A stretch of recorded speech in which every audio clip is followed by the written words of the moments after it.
Ape Poses, welcome to another one of the critically acclaimed, award-winning Wrestling Revolution reviews of Smackdown. I'd first off like to thank my new subscribers, which is Mystery Film Fan and The Balls 90. I'd also like to thank people who left comments last week, which is Classic 1333 and Glenn Jones 1000. I am your host, Grumpy Cheeto.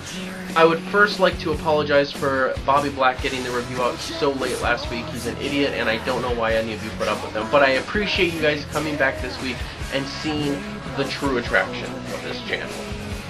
I'd also like to thank all the donations on my e-begging account for my vocal reconstruction. I finally can talk correctly. And, well, go to WrestlingRevolution.com, the epicenter for all your wrestling needs. Check out the worst matches in history. That's going to be coming out soon, Volume 3. I do believe it's going to be Grim and Dark Snow, a.k.a. D. Jose 101, who is going to be doing the Dog Kennel from Hell match. That should be really interesting. So go to, it'll be uploaded on this channel, but I encourage you to check out their channels too. You can have a huge amount of insight on pro wrestling. And I guess that's it. Let's go into Smackdown. Get ready for the Smackdown. Get ready for the Smackdown.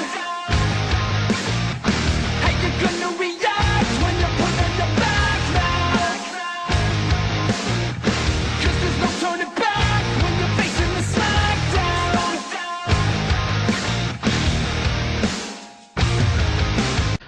The March 16th, 2012 edition of Smackdown is in my backyard of Columbus, Ohio. We kick things off with an in-ring promo with the return of the Peep Show, which I am very stoked about because I am a huge Christian fanatic and a peep.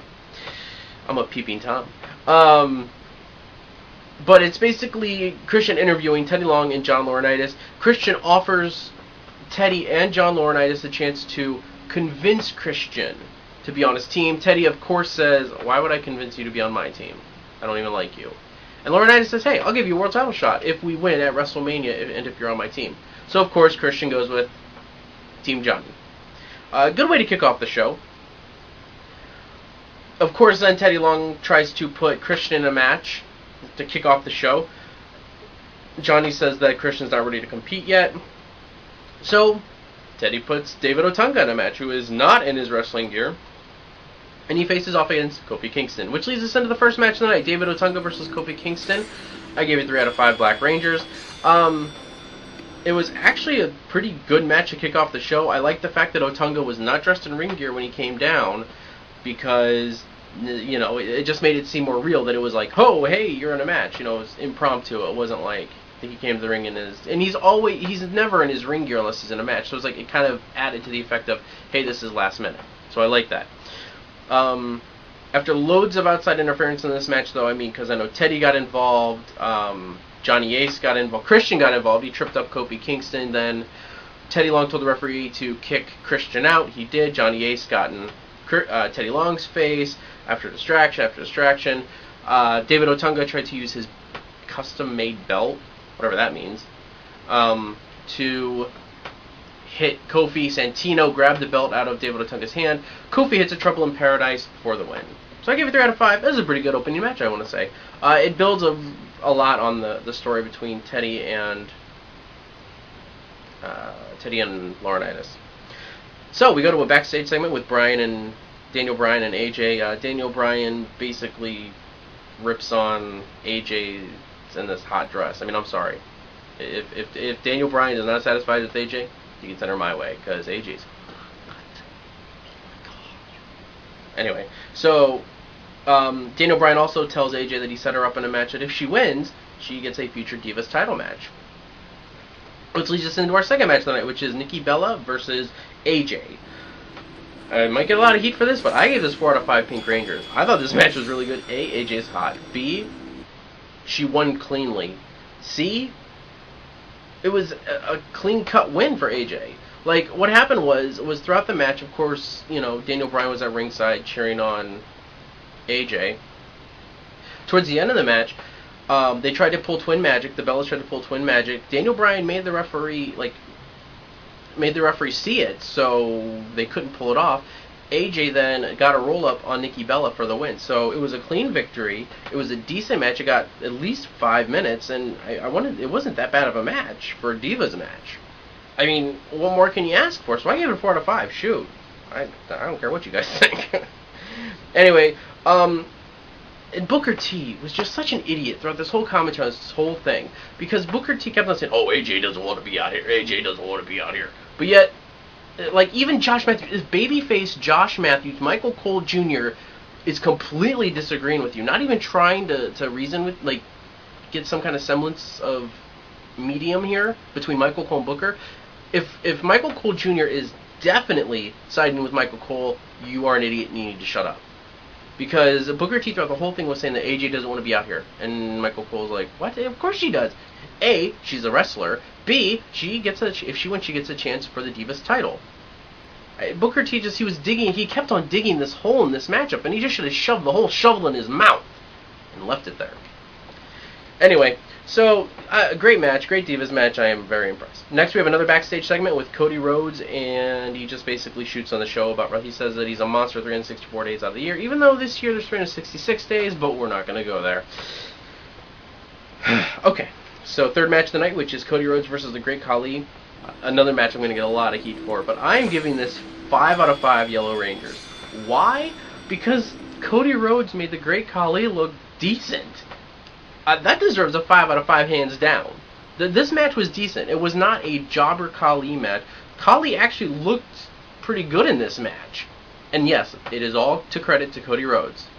Great Khali, I'm not saying Great Khali's a great wrestler by any means. However, Cody Rhodes and Great Khali worked really well together in this match. So I'm giving this 5 out of 5 because I was thoroughly entertained and surprised. In the end, Cody Rhodes started working on Khali's leg, chopping him down, and then hit a drop kick to Khali's knee off the middle turnbuckle, I do believe, and hit a beautiful disaster to pin Khali. It was actually a fairly decent match. Next, we go to an in-ring segment with Randy Orton. He calls out Kane. Kane comes out and tells Randy why he's after him, which is basically because last July, Kane basically looked like a wuss and shook hands with Orton. Now, I kind of get this whole thing with the monster, you know, him transforming from this crappy jobber type monster to the new and improved Kane monster. I get him looking back and saying like, oh, you know, I can't stand who I was and blah blah blah, and that's what keeps running through. So I actually think this is a pretty good story arc. I just don't think that they should focus so much. I mean, now that we know why Kane's after Orton, they shouldn't really focus on it so much. I mean, we don't need promo after promo after promo about why Kane's after Orton. We know why now. Now they just kind of need to keep doing what they're doing, like attacking each other and trying to get one up on one another. Because I think this is actually going to be a really good feud if they work with it till Mania the right way. And of course, Orton versus Kane is official for Mania. I hope this match is the opener and it's no holds barred. I just go back to JBL Finlay in a Belfast Brawl opening WrestleMania 24. I thought that was a great match. So I think this would be another great match. Fourth match of the night, Drew McIntyre versus Big Show. This is where the show kind of goes downhill for me a little bit. Drew McIntyre versus Big Show, I gave 2 out of 5 Red Rangers. I was being generous because the Big Show basically destroyed Drew McIntyre, and in the end, Big Show hits a chokeslam and a WMD for the. He didn't even get the pinfall. Like the Big Show hit the WMD. Drew falls down, and the referee's like, "Oh!" Big Show's gonna go pin him. He's like, "Oh no, let me go check him." Drew, are you still with me? I'll take that as a no. Ring the bell. It's like, really? You won't even let him pin him? That's kind of. I don't like KOs and. Like, I don't like KOs in WWE unless they go for a 10 count, you know, unless they count them to 10 while they're on the ground. That's the only kind of KOs. Like, I don't like it where they just go and ask them. It's like submissions. Like when you put them in a sleeper hold. They used to raise their arm 3 times, and if they didn't respond after 3 times, then they would get the knockout win. Now it's just like they just go up to him and say, "Are you still with me?" "Nope." "Okay." Ring the bell. It's like, really? There's no anticipation with that. There's no, you know, everybody loved it when you would lift the hand up and drop it. Lift the hand up and drop it. And then you lift the hand up and, oh no, they're coming back. Or, oh, that's it. You know, it's like, they're missing that. That's the kind of crap that I miss from the old days. Alright. So, 5th match of the night, which is, and Big Show got the win, as I think I already said. 5th match of the night, which is Mark Henry versus Yoshitatsu. I gave this 2 out of 5 Alpha 5s, only because Yoshitatsu took a freaking beating. Yeah, that's it. I mean, it was basically Yoshitatsu taking power slams and clotheslines and everything and getting hit with the world's strongest slam for the win. At least Yoshi got on TV. I think they need to tag Yoshi up with somebody and start. They really need to start getting tag teams and not throw together tag teams. They need to put people together, like bring Tajiri back and just put Yoshi with Tajiri and have that. That would be an awesome tag team or something. I don't even know, man. They need to do something with Yoshitatsu or future endeavor him. Sixth match of the night, which is Chris Jericho versus Sheamus. I gave this 3 out of 5 Green Rangers. Let me explain myself. Again, this is a rating I'm probably going to get heat for. This was a great match. This would have definitely been a high 4 out of 5. The ending is what killed it for me. And it's not even the fact that it was a countout. Most of this match was worked perfectly. These two guys had an awesome match together. But in the end, Sheamus got knocked outside the ring. And then Daniel Bryan did his front double drop kick on Sheamus and got him counted out for the win. I think this would have been a great opportunity to put over Jericho's heel aspect, where it's like, you know, Sheamus would have tried to get back in the ring at like 7, and then Jericho would have kicked him off, and then he would have gotten counted out for the 10, and then afterward have Daniel Bryan do the double drop kick on him after he's counted out. I don't know. I didn't like Daniel Bryan getting involved at the end. I wouldn't have minded him getting involved after the match. But I mean, if you're going to do a count-out win, you might as well do it. I don't know. I don't know. It just rubbed me the wrong way, the way they did this. Prior to the match, however, Jericho started a new trend. And I put it on my Twitter, which is _circle. It's hashtag #JerryClones. That's right. Chris Jericho called the fans all the people who imitate him Jerry clones. I thought that was awesome. Alright, so what did I give the night as a whole? I gave it 4 out of 5 Blue Rangers. I thought it was a very, very good night. There was a big lull in the middle with, you know, the McIntyre and Mark Henry match. But the main event was good, except for the ending. And the first whole half of the show was great. I enjoyed the whole first half of the show. So, anyway, that wrap. Oh, and of course, Booker T's quote of the night. I don't remember what match he said this in, but I heard it, and this may not be an exact quote. I couldn't find it when I went back, but he told somebody to be like a Veggie-matic or Veg-o-matic or something like that, and chop that boy up. I just kind of stopped. I face palmed, and I was just like, oh my God, Booker. It had to have been one of the big man matches because he was talking about chopping them down. It had to have been, and there were 3 of them, believe it or not. There was Henry Tatsu, McIntyre Big Show, and Cody Rhodes Khali. And I don't know which one of these matches he said that in, but I don't know. But anyway, that wraps it up for this week's edition of SmackDown. Please go to WrestlingRevolution.com, the Epic Center for all your wrestling needs. We are going to be starting our pay-per-view prediction contest Season 5, starting at WrestleMania, so go there and sign up.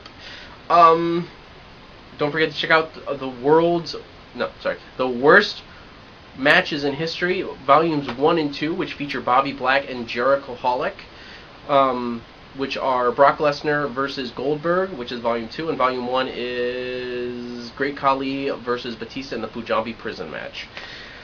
Check those out, love them, like them, share them. I am Grumpy Cheeto, and please comment, like, subscribe, and I am out.